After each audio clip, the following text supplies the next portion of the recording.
On est tous déjà allés chez un ophtalmo. On vous fait asseoir, on ajuste la hauteur du siège, vous collez le menton, vous regardez dans une drôle de machine et là, vous voyez ça. Une petite montgolfière qui flotte tranquillement au fond d'un paysage flou. À ce moment-là, vous vous dites peut-être, ok bon, pourquoi pas, mais pourquoi une montgolfière? Aujourd'hui, on va parler de ce fameux test de vue, celui que tout le monde passe, mais dont personne ne sait ce qu'il cache. On va voir d'où il vient, à quoi il sert, et pourquoi vous fixez cette image. Ce petit ballon flottant, ce n'est pas un détail. Derrière cette image se cache l'un des tests de vue les plus utilisés aujourd'hui. Un test qu'on passe en quelques secondes, même sans vraiment s'en rendre compte, mais qui peut en dire beaucoup sur vos yeux. Alors j'espère que vous êtes bien abonnés et confortablement installés. Aujourd'hui, on part à la découverte du test d'autoréfractométrie.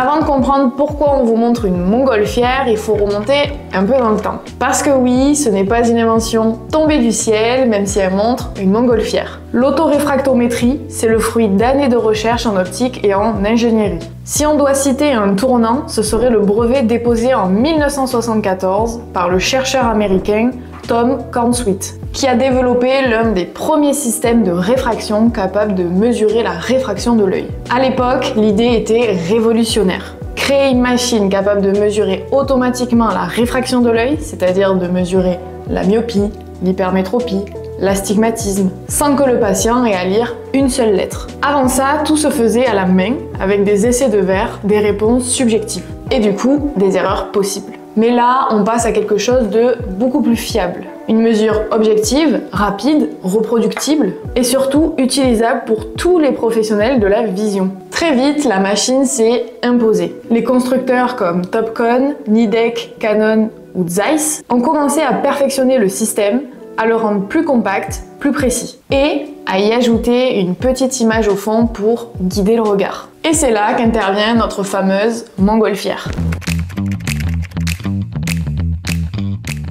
Avant la montgolfière, il n'y avait rien de très fun à regarder. Les tout premiers autoréfractomètres affichaient simplement un point lumineux, une mire ou parfois juste un miroir semi-transparent. L'objectif était de vous faire fixer un point pour détendre votre œil. Mais on était loin d'un paysage de carte postale. Franchement, ça détend qui de fixer un truc comme ça?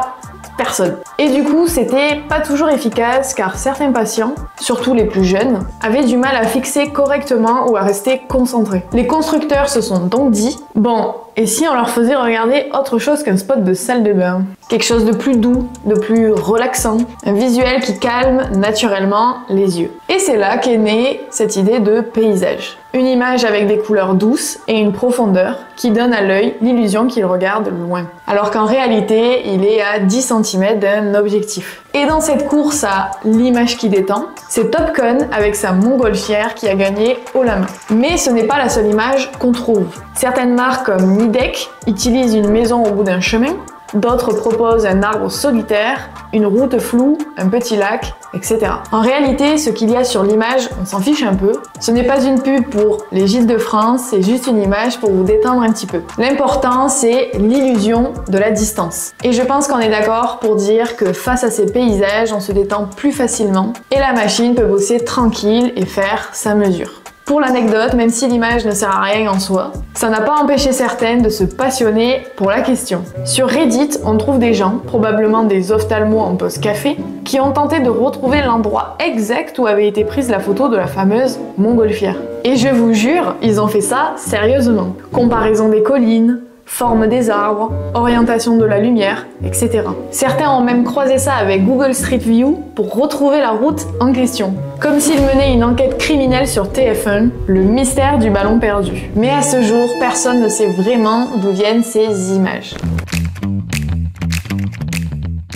Bref, pendant que vous admirez votre petite montgolfière en vous demandant si c'est en province ou dans les Alpes, la machine, elle bosse. L'autoréfractomètre vous regarde droit dans la pupille et envoie un faisceau lumineux infrarouge dans votre œil. Ce faisceau passe par la cornée, traverse le cristallin, atteint la rétine, puis revient vers la machine. En analysant la manière dont le faisceau revient, en fonction de sa déviation, de son alignement, la machine calcule la manière dont votre œil dévie la lumière. En d'autres termes, elle mesure votre réfraction. En quelques secondes, sans que vous ayez à lire une seule lettre, l'appareil donne une estimation automatique de votre défaut visuel. Mais attention, j'ai bien dit estimation, elle ne sort pas directement l'ordonnance. Ce test, c'est ce qu'on appelle un pré-test. Il permet à l'opticien, à l'orthoptiste ou à l'ophtalmologiste d'avoir une première idée de votre correction. Une sorte de point de départ. Ensuite, place au test dit subjectif, ceux où vous lisez des lettres, comparez des vers, dites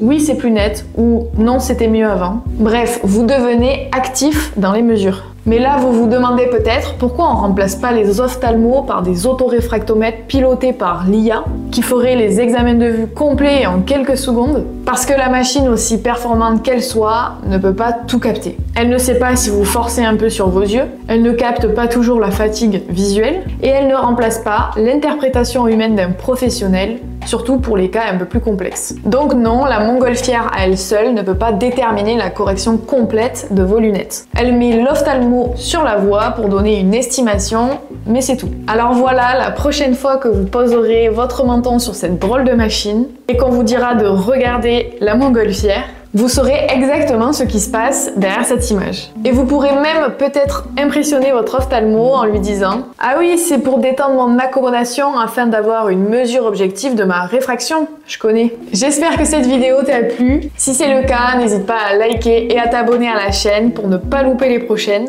Et n'hésite pas à me dire en commentaire quelle image t'as vue dans la machine de ton ophtalmo. Merci d'avoir regardé cette vidéo jusqu'à la fin. On se retrouve très bientôt. Ciao!